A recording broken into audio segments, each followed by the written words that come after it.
Mapagpalang araw sa lahat. Guys, nandito po ako sa Motor Trade. Ang i-review po natin, ito po yung PCX 160. Ito na po yung bago, guys. Ito po yung glossy na white. Pero pag bago pa lang po kayo sa aking YouTube channel, pa-subscribe naman po at pahit ang notification bell para updated po kayo sa aking mga video. Tara guys, simulan natin ito review.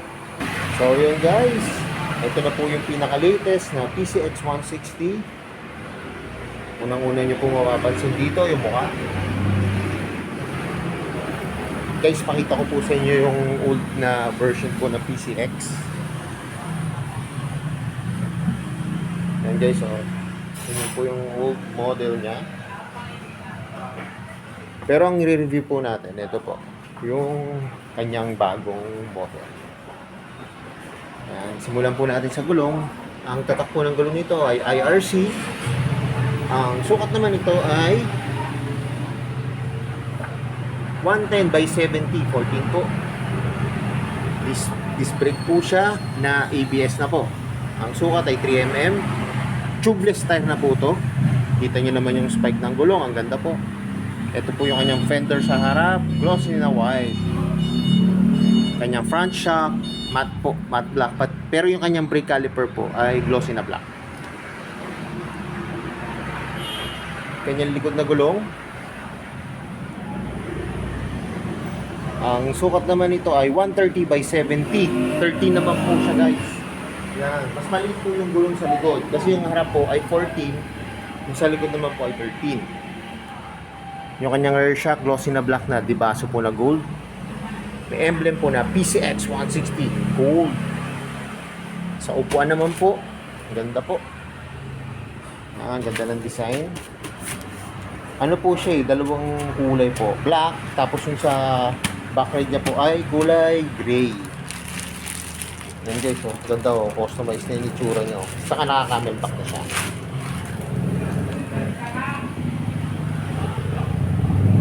Ito po yung kanyang muffler. Yan. Same pa rin naman po ng design. Saka guys, ano po to naka-disc brake na po yung kanyang likod. Pagdating naman po sa kanyang headlight, yan guys, LED na po. LED na lahat yan. Signal, park light, saka headlight.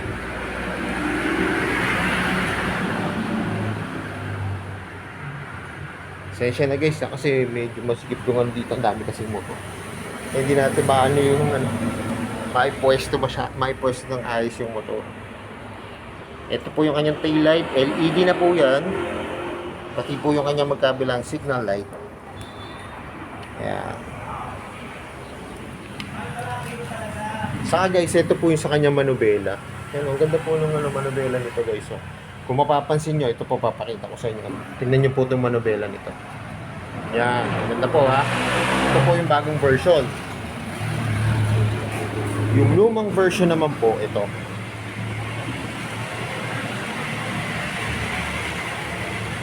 Ayan guys, naked handlebar po siya. Pero yung new version po, may bearings na po siya dito.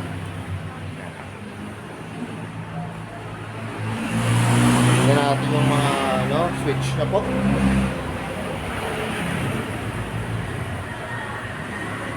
Ito po yung kanyang function. Yan, passing light. May traction control na po siya. Ayan. Tapos busina niya, signal light. May kill switch, may hazard, electric start. Guys, electric start lang po siya. Wala po siyang kickstart. Kanyang throttle. Lutong. Pati yung kanyang brake lever po. Alam po. Ito naman po yung kanyang gauge panel. Ayan po. Digital na po yan guys. Para makita nyo lang po, pakita ko lang po yung ito po yung bagong version Yan po yung agad napansin ko. Ito po sa kanyang manubela. Sa kanyang headlight po yung old design. Sa headlight po iba. Saka sa kanyang manubela po yan. Tapos yung mga ano nyo po, function niya sa manubela, yun, wala po siyang traction control. Yan. Ito po yung sa loob. Yan. Saka yung yung tapakan po ng angkas. Kung makikita nyo, yung tapakan ng angkasan nito ay may halong gray saka black. Yung sa bago po, ano na lang siya. Yan.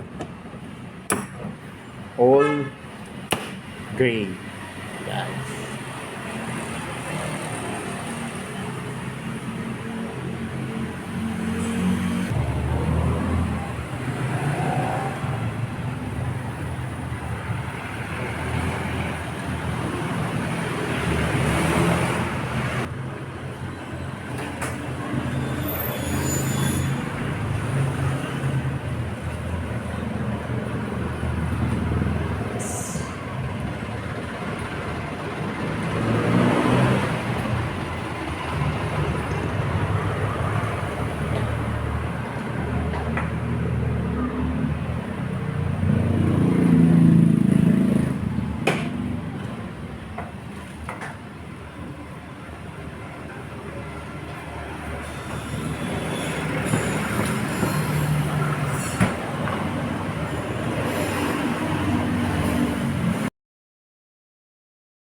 Guys, kita nyo, kanina nakasakay na po ako dito sa Honda PCX 160.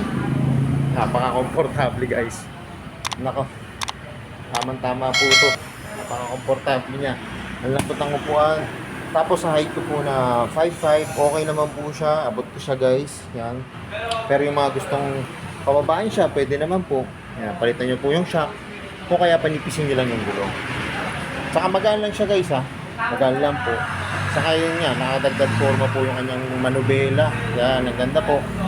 Saka hindi ko po naipakita, ito po yung kanyang susian. Remote na po to. Keyless na siya. Ito po yung sa fuel, sa seat niya. Saka yun nga po kagandahan nito guys. Meron na siyang traction control po. Yan. So yun guys, alam ko ito na yung inabangan nyo. Magkano ba ngayon itong Honda PCX 160? Tarating na natin yung price. Guys, dito po sa May Motor Trade, Santa Rosa Bayan Branch. Yan po. Ito po yung kanilang contact number. Ito po yung kanilang requirements. Ito naman guys yung kanilang yan. For 1 year, 13,274. Pag 2 years po, 8,002 pesos. Pag 3 years po, 6,245 pesos guys. Yan. Ang down payment ko nito ay 17,710 pesos.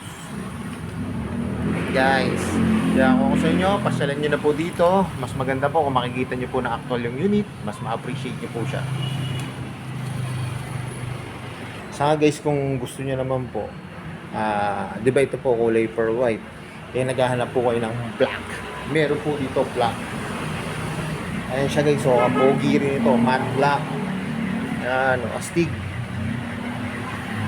Ito na po yung latest version din po ha. Ayan, kita nyo naman, napaka-pogi. All black lang siya, napaka-kinis. Dalawa po yung available nila rito. Isang pearl white, saka isang matte black po.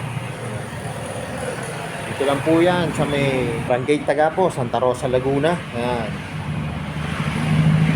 Mas maganda guys, kung makikita nyo na actual unit, mas ma-appreciate po siya. Dalawa lang po kulay. So yun guys, hanggang dito na lang. Kung bago lang po kayo sa akin YouTube channel, pasubscribe naman po at pahit ng notification bell para pinig po kayo sa aking mga video. At salamat nga po mula dito sa may Motor Trade, dito po sa may Barangay Tagapo, Santa Rosa, Laguna, at nare-review ko po yung mga motor. More says ka, madyan na lang ito sinasabi. Ingat po palagi, ride safe, always, and God bless po. Palike and share na rin po na aking mga videos. At lagi natin tatandaan, mahal tayo ng Diyos. Bye-bye!